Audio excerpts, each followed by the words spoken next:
Hello everyone, welcome to TVC News at 7. I am Nifemi Oguntoye. This celebration would not only be a moment of rejoicing, but also a moment of reflection and introspection.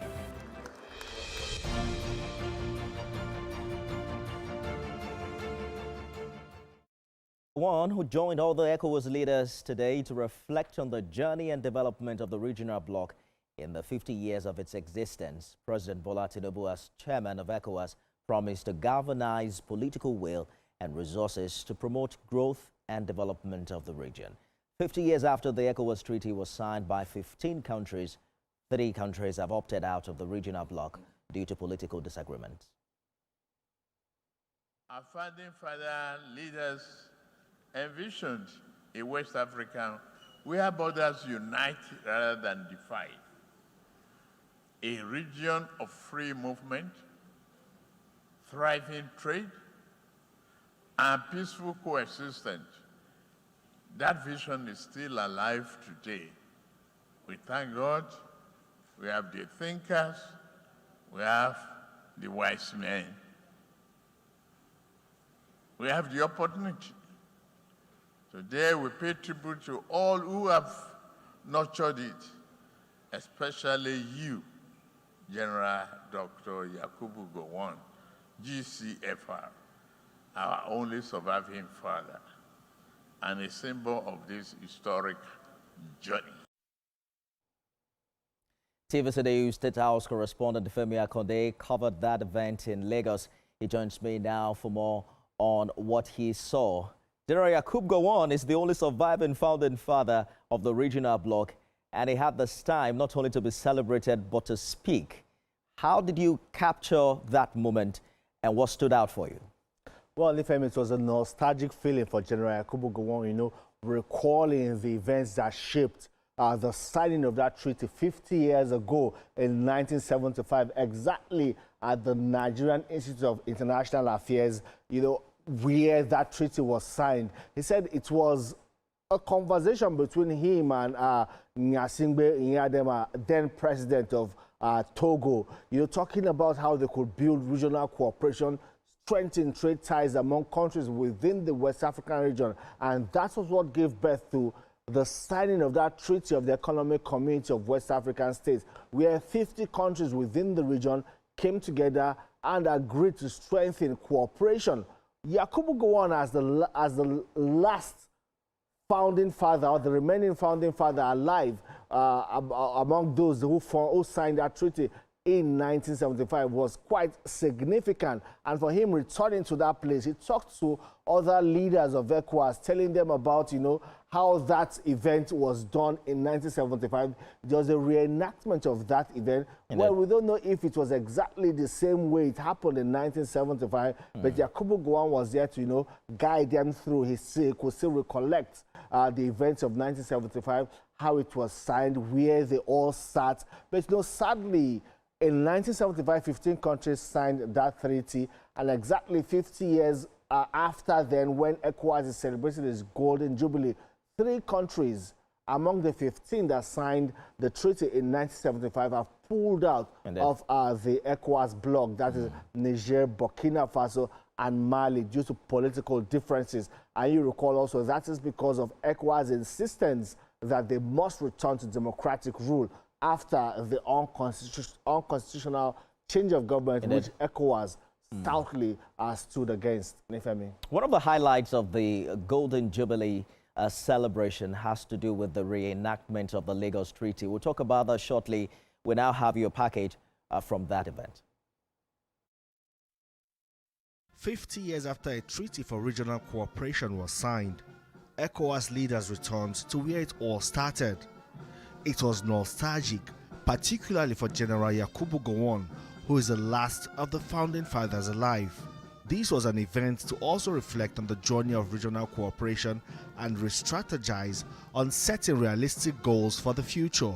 The post-Cold War era is over. New divisions are emerging. Technology is advancing at an extraordinary pace. The pressure on the old order is intense. It does not mean the arguments for multilateralism are diminished.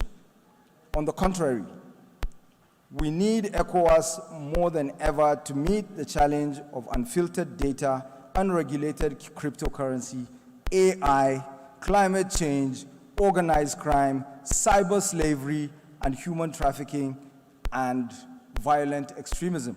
Today, we have gathered here to celebrate 5 decades of regional solidarity, of standing side by side through times of hope and hardship, of building the most integrated regional economic community on the African continent.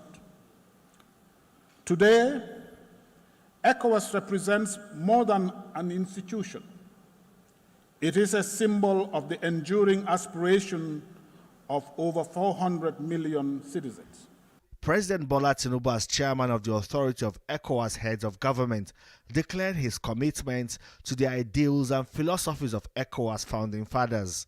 We are embracing innovation to drive growth from internet exchanges, platforms like Ecogo, which strengthen gender reporting and regional accountability.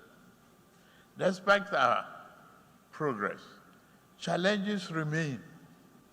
Our greatest task now is implementation. We are lagging behind on implementation.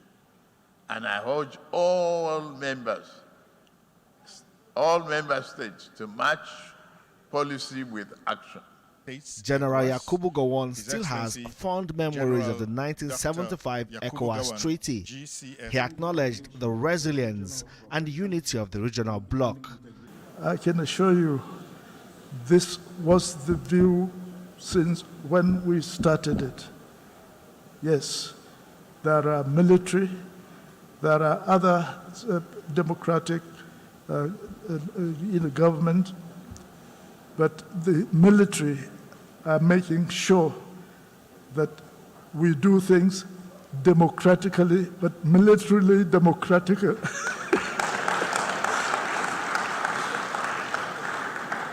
"50 years after the ECOWAS Treaty was signed by 15 countries, 3 countries have opted out of the regional bloc due to political disagreements. Beyond commemorating a treaty that was signed in 1975 establishing ECOWAS, there are deeper issues now affecting the regional bloc, such as poor education, healthcare, insecurity, and the big elephant in the room, which is unconstitutional takeover of government.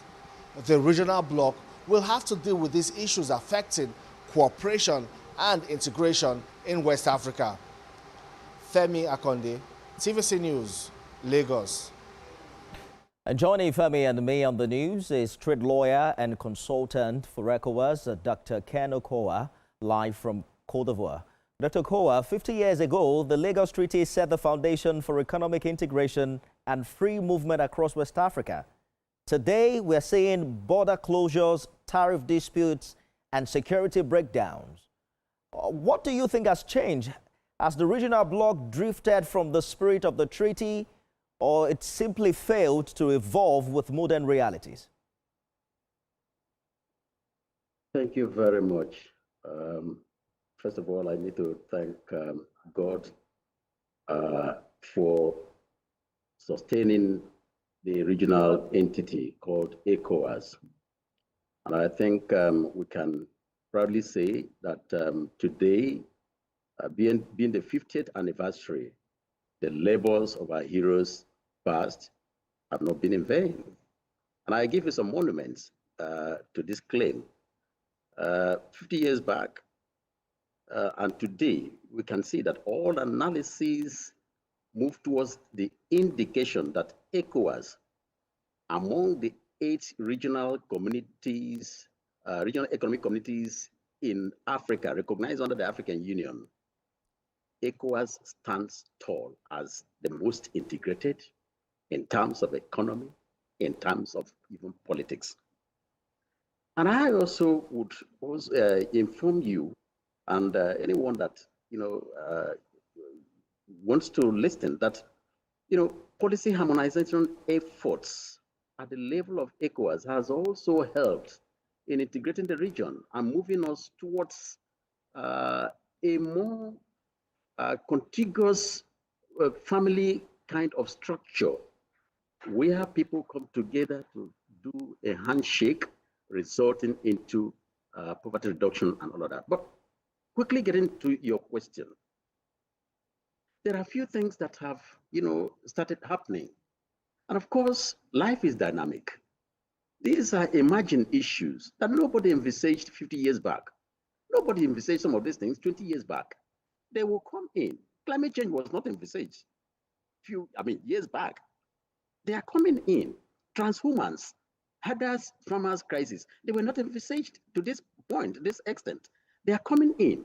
So, and because this is a dynamic organization, all of us must also put hands together to ensure that all of these are also put back, to where they come from.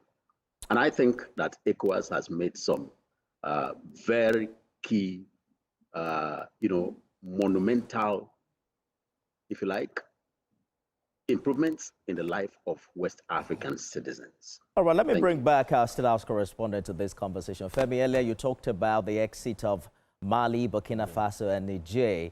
And of course, I'm sure you're aware that they now impose a 0.5% tariff increase on West African countries. You were at that event today. How serious were stakeholders about this development? And did they come up with a different strategy from what we hear often? Well, Ifemi, most of these discussions are done at the ministerial level. What we had today was just a commemoration of the 50th anniversary of ECOWAS, the Golden Jubilee, celebrating how far the regional bloc has come. They pioneered regional cooperation in Africa ahead of the Southern African Development Commission and also the Economic Community of Central African States, ECAS.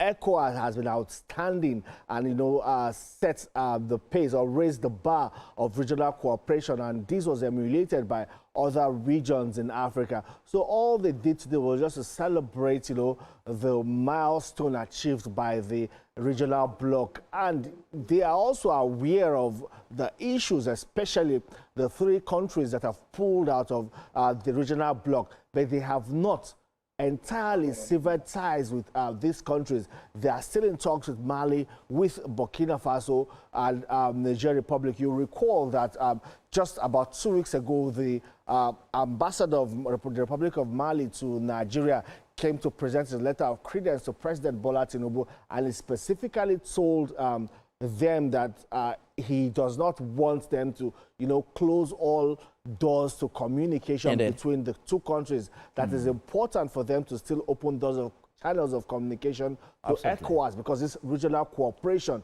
is very important. It doesn't matter if they have pulled out of the Sahel states or wherever they claim to belong to now. What is important is the common borders they share with countries within the West African region. And ECOWAS is still very central to their development. Well, that's a conversation that we're going to continue to have, especially saying that it's the same narrative we've heard from them since they exited the regional bloc. But Dr. Kwab, before we go, we understand that the Lagos Treaty is being ceremonially reenacted.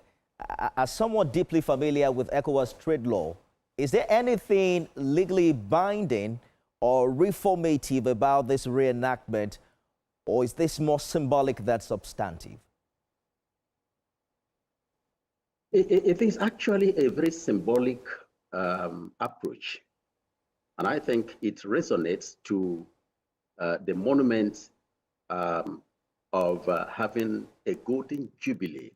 Is a kind of recall, is a kind of remembrance, so that people will remember that, look, at this time, 50 years back, we had a Lagos Plan of Action that metamorphosed or midwifed ECOWAS, the institution that is bringing people together today. And of course, I would like to say this very importantly. When we talk about ECOWAS today, we cannot quickly forget some of the things that have been, that have happened. For instance, that ECOWAS was the one that set up ECOMOG as an institution that rescued Liberia, rescued Sierra Leone from the hospitals of, kind of Holocaust that would have been. And today, that ECOWAS is also an institution where you have, the food security that is at the base, at the monument, as a kind of foundation of its character in terms of bringing the member states together and looking at policies that will make sure that we do not look like some countries like Somalia and all of that, where you have food shortage and all of that happening.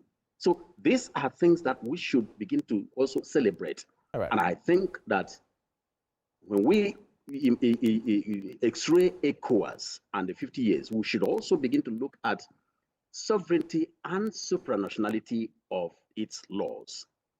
Dr. The Ken, member countries sovereign, and that is sovereign. Thank you. We'll continue this conversation subsequently. Dr. Ken Ukawa, he's trade lawyer and consultant, ECOWAS, Femi Akode State House correspondent. Gentlemen, thank you for joining the conversation. Thank you very much.